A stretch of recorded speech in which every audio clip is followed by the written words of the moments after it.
से ही आम का अचार खाना बहुत पसंद था। वो और कभी गांव जाए ना जाए, लेकिन आम के सीजनों में वो अक्सर अपनी माँ के साथ गांव जाया करती थी और अपनी सारी छुट्टियाँ गांव में बिताया करती थी। ऐसे ही दिन बीतते हैं और समय के साथ पीहू बड़ी हो जाती है, लेकिन उसके आम के अचार खाने की आदत में कोई कमी नहीं आती, जिसके चलते वो हमेशा अपनी माँ से सुनती भी रहती थी। ऐसे ही एक दिन सुबह के समय पीहू अपने घर वालों के साथ बैठकर नाश्ता कर रही होती है। तभी उसकी दोस्त रूहानी उसके घर आती है और उसे आम का अचार खाते देखकर कहती है, आंटी जी, ये कितना आम का अचार खाती है? इतना तो लोग खाना नहीं खाते जितना ये मैडम आम का अचार खाती है। रूहानी, तुम ऐसे क्यों बोल रही हो? अब पराठों के साथ अचार नहीं खाएगी तो कब खाएगी? आंटी जी, ये तो उसके साथ भी आम का अचार खाती है जिसके साथ उसका कोई मैच नहीं होता। ये तो फिर भी पराठे हैं। क्या? मैं कुछ समझी नहीं। माँ, आपको इसकी बात वैसे भी नहीं समझ आने वाली है। हमारे ग्रुप की पागल लड़की है ये। आप इसकी बातों पर ध्यान मत दो, मुझे अचार दो आप। रूहानी कुछ बोल रही थी, बोलने दो उसे। बोला ना माँ, पागल है ये।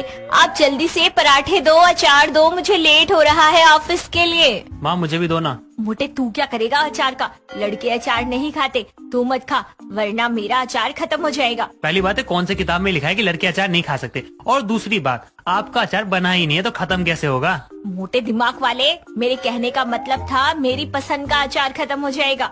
तुम दोनों लड़ना बंद करो। और वो तेरा छोटा भाई है, कम से कम कभी तो उससे प्यार से बात कर लिया कर। हो गया मेरा नाश्ता माँ, मैं जा रही हूँ ऑफिस, शाम को मिलती हूँ। इतना कहकर पीहू अपनी दोस्त रूहानी के साथ ऑफिस चली जाती है और उसकी माँ भी अपने घर के कामों में लग जाती है। कुछ समय बाद शाम के समय पीहू बहुत सारे कच्चे आम लेकर घर आती है और अपनी माँ को देते हुए कहती है, देखो माँ, इस बार मैं आम खत्म होने से पहले ही इतने सारे आम ले आई हूँ। अब आप जल्दी से इसका अचार बना के रख लो। अच्छा, और घर का काम कौन करेगा? उसके लिए ऑफिस जाने से पहले नौकरानी छोड़कर जाती है क्या, जो मैं सारा काम छोड़कर पहले तेरे लिए अचार ही बनाऊं? क्या माँ, जब देखो काम को लेकर रोती रहती हो। मैं कर दूंगी काम, लेकिन आप मेरा अचार बना दो बस।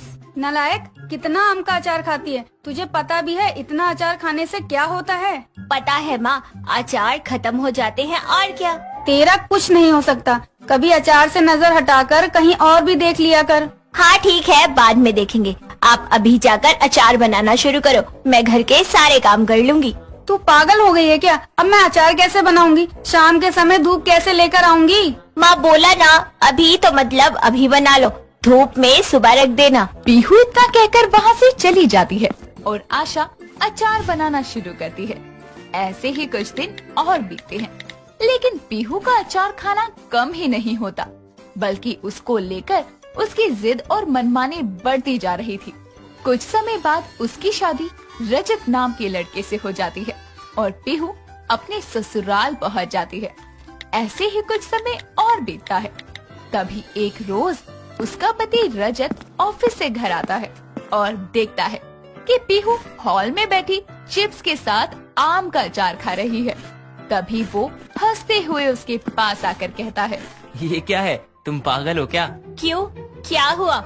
मुझे भूख लगी थी, इसीलिए बैठकर चिप्स खा रही थी। हाँ देखा, लेकिन उसके साथ और क्या खा रही थी? वैसे तो मैंने लोगों को चिप्स के साथ चाय, कॉफी, कोल्ड ड्रिंक लेते हुए देखा है। उसके साथ अचार भी खा सकती हैं, ये पहली बार देख रहा हूँ। आप मुझ पर ऐसे मत हंसिए, सबकी अपनी पसंद है। मुझे चिप्स अचार के साथ पसंद है, और चिप्स क्या, मुझे तो आम का अचार किसी भी चीज के साथ दे दो, हर किसी के साथ खा लूंगी। क्योंकि तुम पागल हो ना, इसीलिए। आपने मुझे फिर से पागल बोला।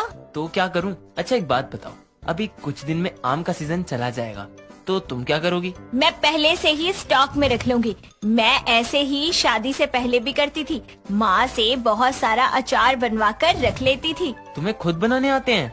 नहीं, मुझे नहीं आते हैं। तो फिर यहाँ क्या करोगी तुम? क्योंकि मुझे बनाने आते हैं नहीं, और माँ को ज्यादा अचार पसंद नहीं है। खरीद कर खा लूंगी, मार्केट से नहीं मिलते तो। पीहू और रजत अचार को लेकर बहस कर ही रहे कि तभी पीहू की सास दुलारी वहाँ आती है और अपनी बेटी रजत से कहती है, तू कब आया बेटा?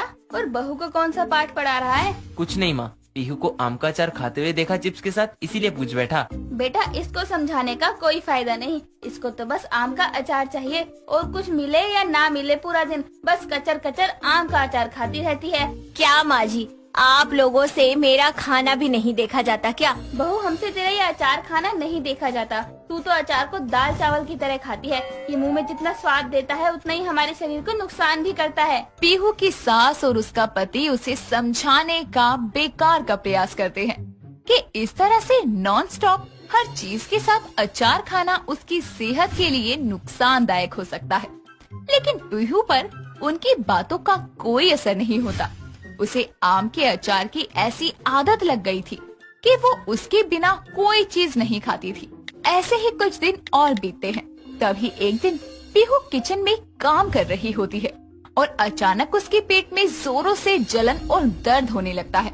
वो जमीन पर बैठकर जोर जोर से रोने लगती है। तभी उसकी सास वहाँ आकर उसे रोते देखकर कहती है, क्या हुआ बहू, तू ऐसे जमीन पर बैठकर रो क्यों रही है? माँ जी मेरे पेट में बहुत जलन हो रही है, बहुत दर्द हो रहा है, इतना दर्द हो रहा है कि मैं दर्द से मर जाऊँ। नहीं बहू ऐसा मत बोल, मैं अभी रजत को बुलाती हूँ, वो तुझे हॉस्पिटल लेकर जाएगा, तू रो मत। माँ जी प्लीज मुझे हॉस्पिटल या डॉक्टर के पास ले चलो, मुझे बहुत दर्द हो रहा है। मैं बस अभी आती हूँ। दुलारी इतना कहकर जल्दी से अपने बेटे के पास जाती है और उसे पीहू की खराब हालत के बारे में बताती है, जिसे सुनते ही वो भागकर उसके पास आता है और उसे जल्दी से हॉस्पिटल लेकर जाता है, जहाँ डॉक्टर